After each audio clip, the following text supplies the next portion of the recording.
ඒ ඌරෙකුත් කරේ තියාගෙන එන අයියන්ඩි දැක්ක ගමන් කියනවා කිය වෙනවා උන්වහන්සේට හත් දෙයියනේ මුළු පවුලම එක තැන කිය. බුදුහාමුදුරන්ගේ කාලේ හිටිය අම්මයි තාත්තයි පුත් දෙන්නයි දුවයි. තාත්තා කලේ හේන් වැඩ එයාට තිබ්බ ජීවිතේ හේන කුඹුර විතරයි. කවුරු කතා කළත් ඉතින් අස්වැන්න ගැන කතා කරනවා මේ පාර කුඹුර සරුයි කියන ඕව තමයි එයාගේ කතාව. උදේට යනවා රැට එනවා එයාට ජීවිතේ තිබ්බේ කුඹුරේ. අම්මට ජීවිතේ තිබ්බේ කුස්සියේ.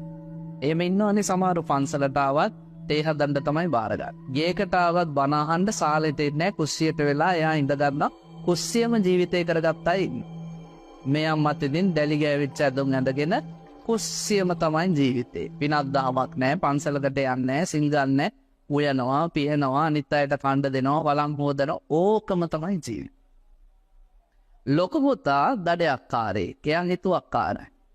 එයා කැලේට පයින්නවා සත්තු මරනවා මස් විකුණනවා මහා අකීකරු දරුවෙක්.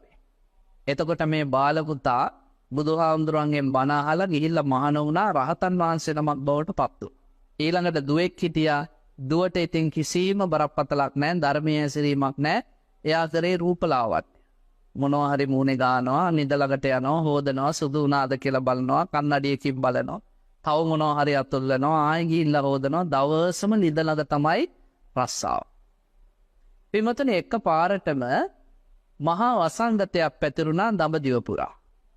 මේ අම්මයි තාත්තයි දුවයි තුන්දෙනාම මරණයටපත් වුණා. ගෙදර ඉතුරුනේ අර දඩයක්කාර පුතා. මේගොල්ලෝ මැරිලා ගිහිල්ලා ඉපදුනේ කොහොමද? උපාදාන පත්‍ය භව. උපාදාන රැස් කරපු තැන් අනුව තමයි භවයේ සකස් වුනේ.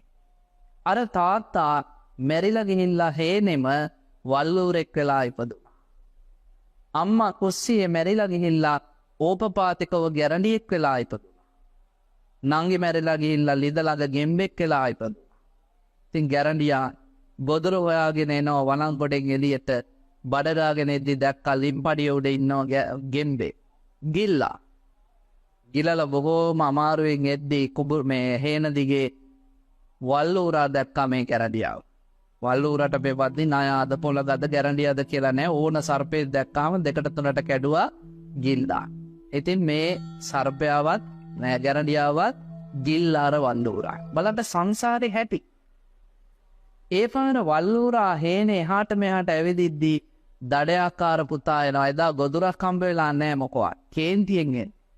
දැක්ක ඈතදීම හොඳ සයිස් වල්ලූරෙක් ඉන්නවා හේනේ. එක ඒ තල පාරින් මැරුවා.